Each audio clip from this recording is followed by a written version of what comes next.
बीच Iran की धमकी का जवाब देते हुए इजरायल ने भी ताल ठोकी कि वो पलटवार के लिए तैयार है। इजरायल के सेना प्रमुख ने दावा किया कि ईरान ने हमला करने के बारे में सोचा भी तो उसका अंजाम बुरा होगा, क्योंकि एक रोज पहले ही ईरान के मीडिया ने एक एनिमेशन वीडियो के जरिए इजरायल को धमकाया था और यह चेतावनी दी थी कि उसके तेल अवीव शहर को बर्बाद कर दिया जाएगा, जिसके बाद इजरायल बुरी तरह भड़क गया।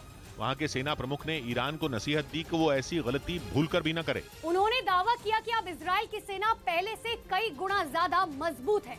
उसकी ताकत इतनी बढ़ चुकी है कि अगर ईरान के परमाणु ठिकाने पर हमला बोला गया तो उसकी तबाही तय होगी। इजरायल ने यह दावा भी किया कि वो किसी भी कीमत पर ईरान को परमाणु बम बनाने नहीं देगा और अगर जरूरत पड़ी तो वो ईरान के परमाणु ठिकाने पर हमले से भी पीछे नहीं हटेगा, क्योंकि इजरायल की मीडिया ने यह आशंका जताई है कि ईरान और अमेरिका के बीच न्यूक्लियर डील हो सकती है, जो पिछले कई महीनों से अटकी पड़ी है।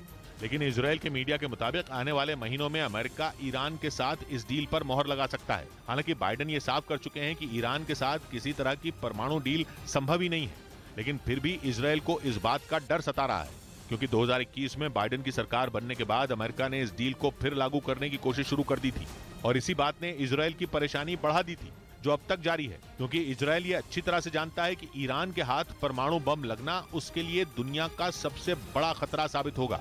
इधर राहुल गांधी की दिल्ली में सुरक्षा चूक के मुद्दे पर सीआरपीएफ ने गृह मंत्रालय को दिए अपने जवाब में कहा कि उन्होंने सुरक्षा प्रोटोकॉल का पालन नहीं किया था। एक रोज पहले कांग्रेस ने गृह मंत्रालय को चिट्ठी लिखकर राहुल की सुरक्षा से खिलवाड़ का आरोप लगाया था, जिसके बाद सीआरपीएफ ने गृह मंत्रालय को बताया कि दिल्ली में राहुल की यात्रा के दौरान सुरक्षा के पुख्ता इंतजाम किए गए थे, लेकिन उन्होंने प्रोटोकॉल का पालन नहीं किया। सीआरपीएफ के मुताबिक राहुल गांधी 2020 से अब तक 113 बार सुरक्षा प्रोटोकॉल तोड़ चुके हैं। उधर रूस और नेटो के बीच एक नई जंग का काउंटडाउन शुरू हो गया। यूरोप के देश और पुतिन के दोस्त सर्बिया की तरफ से दी जा रही चेतावनियों और जंग की तैयारी के बीच कोसोवो ने भी बाजुएं चढ़ा ली। कोसोवो ने सर्बिया के साथ अपनी सबसे बड़ी बॉर्डर क्रॉसिंग बंद कर दी, जिसके बाद सर्बिया और कोसोवो में जंग छिड़ने के आसार और भी ज्यादा गहरा गए। इस पर रूस ने अपने कड़वे बोलों से आग में घी डालने का काम कर दिया। रूस के राष्ट्रपति व्लादिमीर पुतिन के प्रवक्ता ने कह दिया कि सर्बिया जो कर रहा है बिल्कुल सही कर रहा है और रूस सर्बिया के साथ खड़ा है। कोसोवो पहले से ही कह रहा है कि सर्बिया तो बस मोहरा है, वो पुतिन हैं जो पर्दे के पीछे से चाल चल रहे हैं, सर्बिया को भड़का रहे हैं और उन्हीं के बहकावे में आकर सर्बिया ने बॉर्डर पर बखेड़ा खड़ा किया हुआ है और वो उत्तरी कोसोवो में रहने वाले सर्ब समुदाय के लोगों को उकसा रहा है। उत्तरी कोसोवो में सर्ब समुदाय के लोग बहुसंख्यक हैं, जो कि आज भी खुद को सर्बिया के नागरिक के तौर पर देखते हैं, जबकि कोसोवो खुद को आजाद देश घोषित कर चुका है। लेकिन उत्तरी कोसोवो के सर्ब समुदाय के लोग कोसोवो का नियम कायदा नहीं मानते। 10 दिसंबर से उन्होंने बॉर्डर क्रॉसिंग पर बैरिकेडिंग की हुई है। उनका गुस्सा सर्ब समुदाय के एक पूर्व पुलिसकर्मी की गिरफ्तारी के खिलाफ है।